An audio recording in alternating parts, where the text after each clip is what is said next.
Appeal करूंगा मेरे रायगढ़ नगर के क्षेत्र के जनता से आपके माध्यम से, क्योंकि उस जगह जो होता है जो कहीं न कहीं वहां पर जाने के बाद थोड़ा बहुत लोगों से दूरी बनता है, तो मैं मेरे जितने भी बार कोड एक जारी करूं, मेरे जितने भी पाम्पलेट में आता है, तो रायगढ़ की जनता से ये अपील करूंगा कि मात्र 2 रुपए से 10 रुपए तक उस बार कोड में डालेंगे, ताकि मैं मेयर बना और मेरे से यदि कोई किसी प्रकार की गलती होता रहे तो 10 रुपया कम से कम मेरे को याद रहेगा कि मैं उनका नमक खाऊं।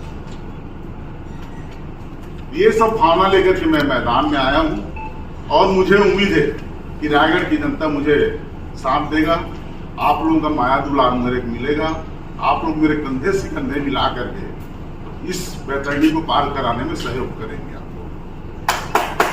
आप 3 बार जो है कांग्रेस के सिंबल पर चुनाव लड़ चुके हैं और निश्चित रूप से जो है आपको महापौर का एक बहुत बड़ा इस शहर की भौगोलिक स्थिति का बहुत बड़ा अनुभव है। अभी कई उम्मीदवार मैदान में खड़े हैं, बहुत काबिल उम्मीदवार भी हैं, जो है काफ़ी पढ़े लिखे हैं, जो है उन उम्मीदवारों के बीच जो है उनकी आज जनता के बीच में जाऊंगा। मेरा पुराना कार्यकाल लोग देखें, तुलना तो सभी को होता है, निर्णय आम नागरिक आप मतदाता करेंगे। मैं उनके बीच में अपनी भावना को बताऊंगा, जाऊंगा और मेरा और कुछ नहीं इसके सिवाय। आपके बारे में एक डमी कैंडिडेट हैं और आपके पीछे भाजपा खड़ी है।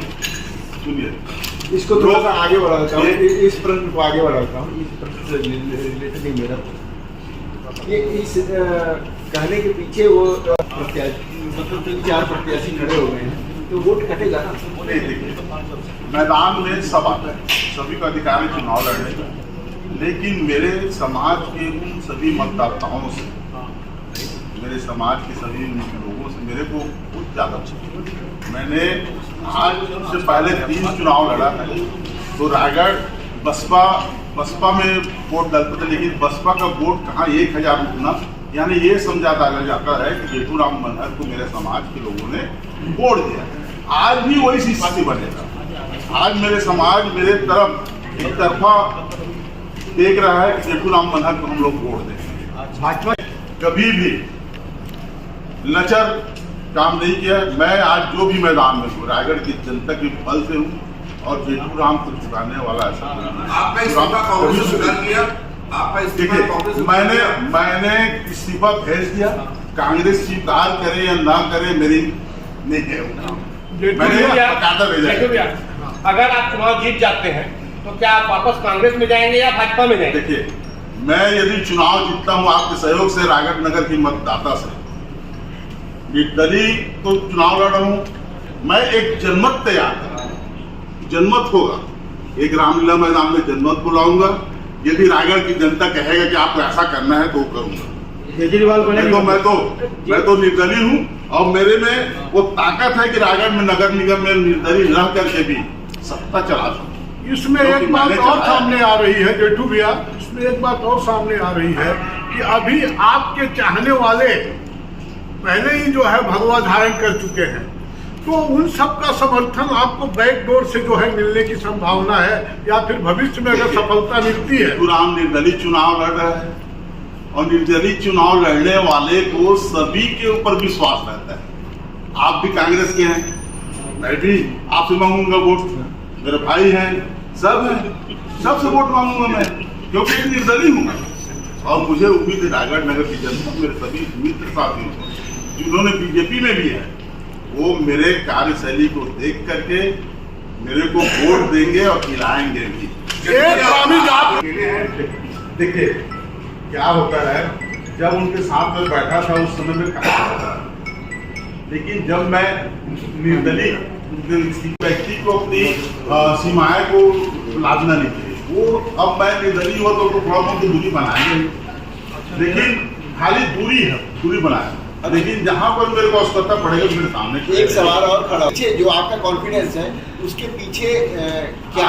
आज इसलिए मेरे को उम्मीद है कि आज जो सामने कैंडिडेट जो आए हैं उनका निर्णय को देख करके ऐसा लग रहा है कि मैं चुनाव जेठू भाई, राष्ट्रीय पार्टी के उम्मीदवार भारतीय जनता पार्टी, कांग्रेस और एक आम पार्टी ने इनके उम्मीदवारों को छोड़कर रायगढ़ की जनता निर्दलीय के रूप में जेठू राम मनहर को क्यों वोट देगी, इसका थोड़ा सा मैंने उस दौर देखा है कि रायगढ़ की जनता एक किन्नर को महापौर बना सकता है, तो जेठू राम मनहर को क्यों नहीं बना सकता? जेठू भाई, रायगढ़ की जनता ने वह दौर भी देखा है जब आप गाड़ी से उतरते नहीं थे। इसीलिए मैं बोला, पहले बोल दिया इसीलिए कि मैं स्कूटी में चलूंगा रायगढ़ शहर के विकास में, 4 पहिए में नहीं चलूंगी। बात को मैं पहले किया, यही वादा किन्नर ने भी किया था, ऑटो में घूमूंगा। अब किन्नर जाने, मेरा वादा तो मैं जानूंगा। जेठू राम ठोस है और ठोस रहेगा। किन्नर वाला आशीर्वाद तो सिविल के पास है, आपके पास किसका आशीर्वाद है? जी, जो किन्नर के पास जो आशीर्वाद है ना, आशीर्वाद था, वो आशीर्वाद अभी सिविल के पास है। सिविल के पास क्या आशीर्वाद है मैं नहीं जानता। मेरे को तो रायगढ़ की जनता के आशीर्वाद है। आप भाजपा में शामिल नहीं होंगे मतलब? नहीं, सवाल ही पैदा नहीं है। जेठू भैया, अभी आप बेटे दोनों चुनावी मैदान, वार्ड नंबर 4 पूर्व महापौर के पति अमृत काटजू लड़ रहे हैं, मयंक भाई वहाँ से चुनाव लड़ रहे हैं और आप मेयर हैं, तो ये नया चीज है, पिता पुत्र दोनों मैदान में, तो ये क्या स्टेटस है? वार्ड नंबर 4 से मैं मयंक देखिए, हम लोग 2 बार चुनाव जीतेंगे निर्दलीय में, एक 3 नंबर, एक 4 नंबर। इसको कोई हिला नहीं सकता। हमारे मेरे एक सचिन के कट्टा करके है, वो भी मेरा बेटा है, और एक और दोनों चुनाव हमारे निर्दलीय 100% के आगे एक अच्छे मत। जेठू भाई, डबल इंजन रहे या ट्रिपल इंजन रहे, क्या मैंने जिस समय रायगढ़ निगम की कमान संभाला उस समय क्या रायगढ़ में डबल इंजन नहीं था? नहीं, कोई परिस्थिति सेम परिस्थिति थी।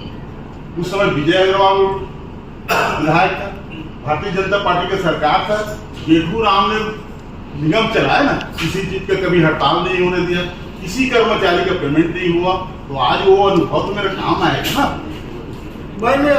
मैं आप लोगों को बता देता हूँ, मैं आप लोगों का हूँ, आप लोगों का हर काम नगर निगम से जितना भी मेरे को करना रहेगा करूंगा। आप मेरे मार्गदर्शक बन के काम कराएंगे मेरे से। रोशन भी प्रॉमिस कर लूँ। देखिए, प्रॉमिस करने का वो रहता है, कोई प्रॉमिस करके मुकर जाता है, कोई प्रॉमिस करके उसको धरातल में आपके 21 बिंदु के घोषणा पत्र में जगह नहीं मिली कि जो रायगढ़ नगर निगम को सबसे बड़ा टैक्स पेयर अगर हम कहें, जिसके ऊपर टैक्स अधिरोपित होना चाहिए, वो हमेशा उसमें डिनाई करता है जीएसटी। जिंदल सिर्फ टैक्स वसूली के लिए एक महापौर होने के नाते आपको क्या करना चाहिए, क्या आपकी जिम्मेदारी होनी चाहिए, इसको आपने इसमें शामिल करने का हो सकता है, क्योंकि उसमें लगभग 100 करोड़ रुपए के आसपास का टैक्स अभी लेना है, और जब तक वो जो है कोई न कोई गणित करता है। मैं पहले नगर निगम महापौर था, उस समय जिंदल शामिल नहीं, लेकिन मैं जिस समय महापौर था तो विद्युत मंडल का भी टैक्स बचता था। ऐसा बोल सुने, विद्युत मंडल का भी टैक्स बचता था। मैंने विद्युत मंडल सरकारी संसद से वसूल लेता था पैसा, जिंदल कौन जब सत्ता में आऊंगा उस समय मैं वसूलूंगा सर, इसमें दिक्कत नहीं है मेरे। कार्यकाल में करबला था, करबला तालाब जो है वर्तमान में उसका अभी भी जीर्णोद्धार नहीं हुआ। सारी सरकारें डबल इंजन की भी रही, कांग्रेस की भी रही, भाजपा की रही, लेकिन आप इसका जीर्णोद्धार कैसे करेंगे? देखिए, मैं उसको बता रहा हूँ, मैं जिस समय मेयर उस समय 1,52,00,000 रुपए का स्वीकृति करके अपना करबला तालाब का कार्य चालू कर दिया, पूरा पानी को खाली करा दिया था, मशीन जेसीबी आ गया था, लेकिन वो जो है न्यायालयीन प्रक्रिया के कारण रुक गए। आज भी उस बात से खेद है मेरे को कि मैंने मेरे कार्यकाल में स्वीकृति के बाद इसको नहीं करा था। लेकिन आज मैं आप लोगों को वादा कर रहा हूँ, इसमें जैसा भी स्थिति बने, जहाँ कोर्ट से जाना पड़े, किसी को हाथ जोड़ से पैर छू करके यदि करना पड़ेगा ना, इस काम को मैं करूंगा। इसीलिए मैं जीवनदायिनी से लेकर के बूढ़ी मैं तक कर रखा हूँ। शुरुआत हुआ है वहीं से, अंत भी मेरे माता जी से हो रहा है। तो मैं आप लोगों की मदद से, आप लोगों के सहयोग से करबला तालाब को एक प्रायोरिटी में लेकर काम पूर्व महापौर अपना काम करेगा। वो चुनाव से देखिए जिट्टू भैया क्या है, एक सवाल वार्डों में 3 और से प्रत्याशी हैं, बाकी वार्डों में आप निर्दलीय जो प्रत्याशी है उनसे समर्थन मांगेंगे और जीतेंगे या फिर स्वयं अपने दम पे लड़ेंगे? देखिए समर्थन तो हर किसी से लेना पड़ेगा मेरे को, चाहे निर्दलीय हो चाहे कोई, है ना, समर्थन तो लेना पड़ेगा। उसका व्यू रचना क्या होगा उसको मैं टटोल रहा हूँ, चाहे भाजपा हो चाहे कांग्रेस, कोई रहे। भैया वर्तमान भाजपा के प्रत्याशी चाय वाला के नाम से मार्केट में उनकी मार्केटिंग ब्रांडिंग की जा रही है, इसको किस नजर से देखते हैं आप? देखिए ये जो चाय वाला का जो संज्ञा देकर तो उसको मजाक उड़ाया है भारतीय जनता पार्टी। आज से 2 दिन पहले फायदा उठा रहे हैं, तो फायदा नहीं उठा रहे हैं। यदि फायदा वो लोग तो ऐसा उठाते मानते हैं। फायदा यदि उठाते ना उसका लगा हुआ होल्डिंग नहीं उतरता नीचे। होल्डिंग उधर से होगी, बहुत सारे जगह का होल्डिंग उतर गया है, आप लोग देखिएगा। उनको ये भय होगा, कई हमारे जो है मेयर के चुनाव लड़ने वाले जो लोग हैं उन्होंने इसमें आपत्ति कर दिया कि खाली चाय बेचता की और कुछ नशा बेचता है। इसमें एक चीज मैं भी बोलना चाहूंगा, अगर ओपी चौधरी सर आए वो शिक्षित थे, चाय वाले को बताने की जरूरत नहीं था, उनको शिक्षित महापौर लाना चाहिए था क्योंकि वो मंत्री बन चुके हैं। अपने डिस्ट्रिक्ट को चलाने के लिए शिक्षित महापौर की जरूरत नहीं है। मैं खुद एक युवा हूँ, मैं इसकी मतलब संकल्पना कर रहा था कि हमको एक शिक्षित महापौर मतलब आपके हिसाब से रबर स्टाम्प है महापौर पद? जी सर, सब डमी कैंडिडेट ही है, चलाने वाले कोई और ही रहेंगे। अच्छा एक बात तो बताओ, आपकी पहली लाइन लिखी है उठबो फोन उठाबो फोन सुनबो बात, किसके फोन उठा के ही सुनेगा बात आदमी, किसके ऊपर टाउंट कर रहे हो? ये बात बीच में एक बहुत बड़ा वायरल हुआ था रायगढ़ नगर निगम क्षेत्र में विधायक के लिए, था ही है, अभी भी है, अभी भी चल रहा होगा। आज वो स्थिति है तो अब उनके बाद तो रायगढ़ नगर निगम का मेयर है बनूंगा, मान लो तो मैं कुछ जनता के फोन को दिखाऊंगा, उसके जैसा नहीं करूंगा। इसलिए उस लाइन को वहां पर रखा हूँ, खाबो फोन करबो बात, वही रायगढ़ के विकास तो अभी नहीं विकास करने के जन का सम्मान। अभी फोन कौन नहीं उठा रहा है? अभी फोन कौन नहीं उठा रहा है? भाई अभी फोन कौन नहीं उठा रहा था? आप लोग चलाए थे भाई, अभी तो आपको भी तो मालूम होगा, नाम बता दीजिए। नहीं, मैं पढ़ा था रायगढ़ के विधायक ने फोन नहीं था। रामलीला मैदान एक ऐसा नाजुक बन चुका है शहर के लिए खिलाड़ियों के लिए, जो 4-5 कारीगर हो गया, आज तक नहीं बना है, और जो बना है वो एकदम नरक। इसमें मैं शामिल कर रखा हूँ उसको, क्योंकि रायगढ़ शहर में वर्तमान स्थिति में मात्र 2 खेल मैदान बने, खुला मैदान, एक रामघाट है और एक रामलीला मैदान। ये बताओ जेठू भाई, ये 21 पॉइंट का जो मैनिफेस्टो है उसमें रायगढ़ जिला जो सबसे ज्यादा परेशानी झेल रहा है प्रदूषण, उससे संबंधित पर्यावरण बचाने के लिए, प्रदूषण से सुरक्षित रखने के लिए कोई उल्लेख नहीं है, इसमें क्या करोगे? एक कार्य क्षेत्र होता है, मेयर का कार्य क्षेत्र अलग रहता है और पूरा शहर उससे परेशान है। भैया अस्पताल भी नहीं है, विधायक के भी कार्य क्षेत्र है, यहाँ का सांसद। ये बात रायगढ़ की जनता बड़ी बात जानते हैं कि मेयर जो प्रदूषण का नियंत्रण कहाँ से राज्य सरकार हो या केंद्र, ये जवाबदारी जो लोग निभाए ना, रायगढ़ की जनता से 64,000 वोट से जिताया है, वो निभाए जवाबदारी को। मैं उसे कंधे से कंधा भी लाऊंगा, मेरे को कहाँ पर जरूरत पड़ेगी मैं करूंगा, लेकिन जवाबदारी तो सांसद और विधायक का ही बनता है ना। लेकिन जिस पैटर्न में रायगढ़ का विकास कार्य हो रहा है, पैटर्न में रायगढ़ का विकास क्वालिटी और क्वांटिटी के मामले में हो रहा है, क्या ये आपको लगता है इतना सही लगता है? इस तरह का जो है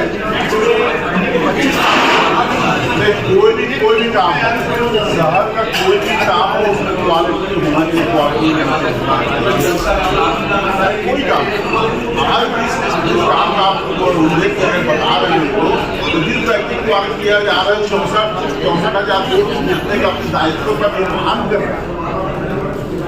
अभी जो नई सड़कें बन रही है उससे पब्लिक बहुत ज्यादा खुश है कि सड़कें अच्छी बन रही है, इसमें आप क्या? पब्लिक खुश होगा है ना, और ये चुनाव से पहले हो रहा है।